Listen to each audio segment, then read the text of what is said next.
Learning English with English faculties. Hey everyone, welcome to This Explainer. I am so excited to get into today's topic with you. We're zeroing in entirely on mastering the OET listening parts B and C. If you're a healthcare professional, like a nurse, a doctor, or an allied health pro, you already know the deal. Getting that grade B is basically your golden ticket for regulators in the UK, Australia, New Zealand, Ireland, and the US. A lot of folks kind of brush off parts B and C, but honestly, with the right game plan, these sections are actually where you can pick up the most reliable marks in the whole listening subtest. So let's get you that grade B, all right? Now, I want to kick things off by asking you a pretty direct question. Why do you keep getting multiple choice wrong? Look, if English isn't your first language, multiple choice tests can be super frustrating. You listen so carefully, right? You hear a specific word in the recording, you see that exact same word sitting there on option A, you click option A, and then boom, you find out it's wrong. Like, what? It feels like a massive trick. Well, I promise you it's not a trick, but it is a very specific test design that we really need to understand. Okay, let's dive into this. Hunting for word matches, that is literally the biggest mistake you can make. If you're just listening for exact words in OET multiple choice, you're going to fail almost every time. Seriously, the answer is almost never word for word in the recording. The test is completely built around synonyms, words that mean the same thing but sound completely different. The trap is getting stuck on the exact words you see on your screen. The actual secret to bagging that grade B, it's listening for the overall meaning and keeping your ears open for those synonyms. Understanding the format is step one to passing.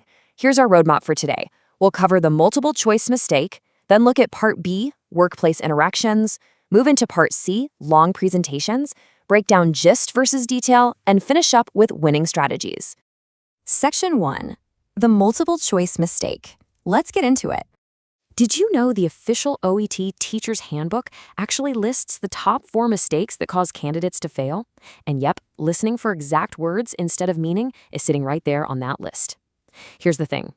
When you hear the exact word from an answer option spoken in the audio, it's almost always a distractor. The test creators deliberately put it there to catch people who are just word matching instead of actually understanding the conversation. Just knowing this one little fact, that automatically puts you way ahead of the pack. Moving on to Section 2, Part B, Workplace Interactions. And this brilliantly illustrates the stark difference in format between the two sections. Just look at how they stack up. Part B is made up of 6 totally unrelated short extracts, and they only last about a minute each. You just have one question per extract, and it's all about everyday workplace tasks. Now contrast that with Part C. There, you're looking at 2 long extracts, clocking in around 5 minutes each. You've got 6 questions per extract, and the focus shifts over to much broader medical topics. Seeing them side by side like this really helps you mentally gear up for the kind of listening stamina you'll need. So what exactly are these short Part B extracts about? Well, they test how well you understand everyday workplace instructions and practical patient care. You're going to hear things like patient handovers, ward briefings, clinical ward rounds, and just general chats between colleagues. The questions will usually ask what the speaker is most concerned about, or maybe what a junior staff member needs to do next. And hey, remember this, you are not being tested on complex medical knowledge here. You're just being tested on your ability to catch workplace language in a medical setting and figure out what action needs to be taken based on that. All right, Section 3, Part C, Long Presentations. Now for Part C, this is where you'll be listening to things like long workplace presentations, or maybe some podcast-style interviews. The topics here are of broad medical interest. But what's absolutely crucial to know is that Part C tests opinions and attitudes. You're going to be asked to untangle the detailed arguments, the examples, and the specific points of view coming from the health professionals talking. It's a lot like the stuff you'd hear at a continuing professional development or CPD event. But please, don't panic. Even though the topic sounds super advanced, you absolutely do not need specialized medical knowledge to pass this part. Everything you need to answer the questions is right there in the audio.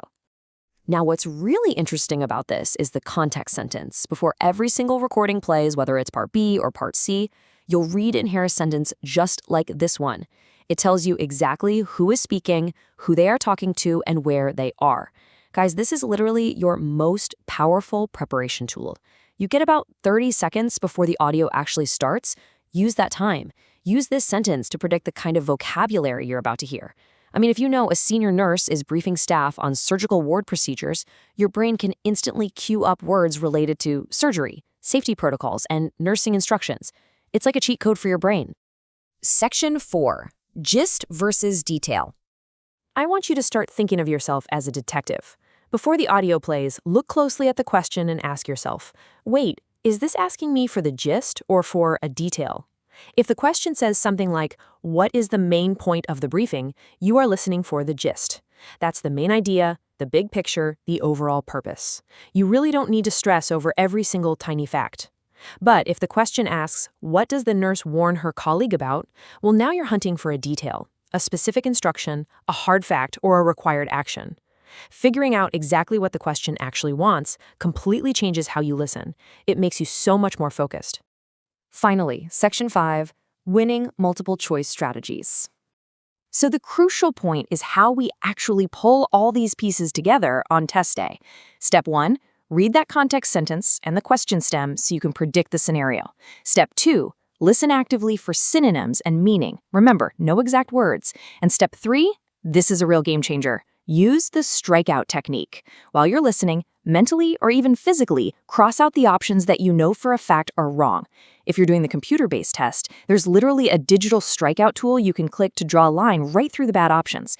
By getting rid of the garbage answers, the correct one just sort of reveals itself, even if you didn't catch every single word they said.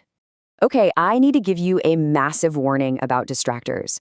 Never, ever rush to shade in the circle on your paper or click your final answer on the screen too early. You have got to let the speaker finish their idea. See, in OET listening, speakers love to start off by stating a really common opinion or mentioning a detail that perfectly matches option A. But then they drop a word like however or but and completely flip their conclusion upside down. The end of the sentence literally contradicts the beginning. If you just jump the gun the second you hear a familiar word, you're going to fall right into their trap. So take a breath, be patient, listen to the whole thought, and then lock in your answer. As we wrap up this explainer, I want to leave you with one final, totally empowering question. Will you listen for words or will you listen for meaning? You've got the secrets to the OET listening multiple choice sections now. You know exactly how Part B's everyday tasks differ from Part C's deep professional dives. You know to milk that context sentence for all it's worth, how to spot just first detail, and why that strikeout tool is basically your best friend. But above all else, you know that meaning is everything. I really hope you're feeling pumped and ready to apply these strategies to your prep. Keep practicing, stay focused, and go get that grade B. Thanks so much for joining me today.